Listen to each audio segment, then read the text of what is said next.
Hello everyone, my name is Dr. Karim Mualla. I'm an associate professor in computer science at the University of Leicester. This is a short video to provide some quick wins and tips on effective teaching and learning and assessment design. I've done many talks and seminars in the past and publications about this, so feel free to go check these out. But this is a quick video, so let's go straight in. Number one, the starting point to education is entertainment.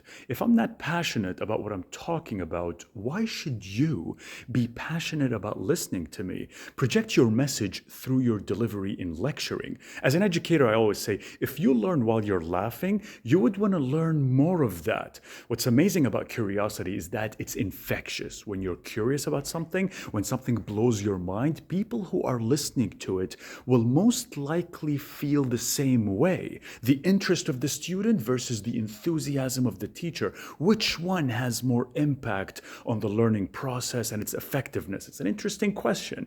Okay, number two, adapt to your audience. As an educator, if you don't adapt to your audience, you will be lecturing but not communicating. I always say, try to analyze your students' thought patterns and pathways to basically deliver information in ways that would make their brain receive it as new knowledge in a completely different way. It's not enough to be right today. You also have to be effective. To be effective, before I speak to an audience, I must study in advance. How are they thinking? How is their brain wired? What biases are they most susceptible to?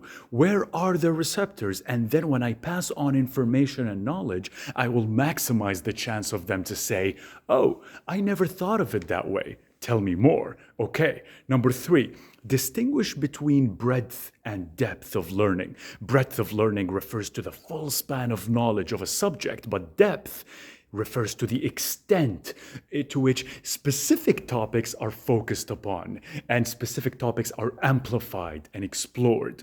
Use media, even if it's not necessary. Always use media in your lectures, slides, learning materials, because students get more engaged with that. The best form of education, there's a consensus that it happens interactively with real humans, interactions. We utilize technology tools to supplement the learning experience, but not to replace it.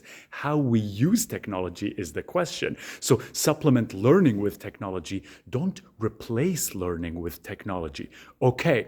Now we're number four. Yes, limit summative assessment, add more formative assessment, especially in this age of AI that we live in today. What makes an assessment formative is not the design of a test, nor the technique, nor the self-evaluation aspect per se, but the way it is used. Basically, think of it as to inform in-process teaching and learning modifications, and that's what students really care about. So distinguish between embedded learning and active learning. Embedded learning describes learning while doing. You can't learn how to ride a bike by watching a YouTube video. Always remind your students that. A good lecture, presentation, or even a movie always has that moment where you're like, is the presentation about to end or is it about to begin? It's the anticipatory aspect that is essential for engagement and audience capturing in education. Okay, where are we? Number five, encourage participation. I always say,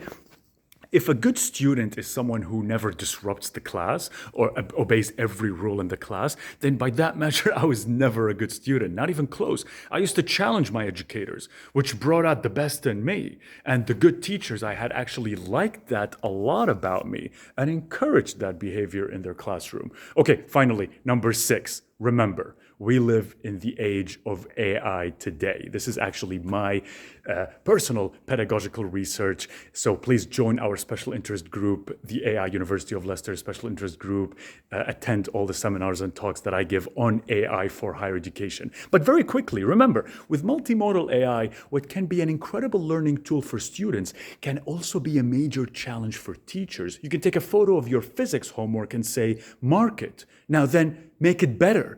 People who cheat in exams do so because the system, I think, values grades more than the student value learning. So it is our job to make sure that students value learning as much as possible. Good teachers know how to bring out the best in their students. Far more people today in 2024 can listen and watch than read. That's one of the reasons why leveraging AI for higher education today has never been more important. Okay, I'm going to leave you with this.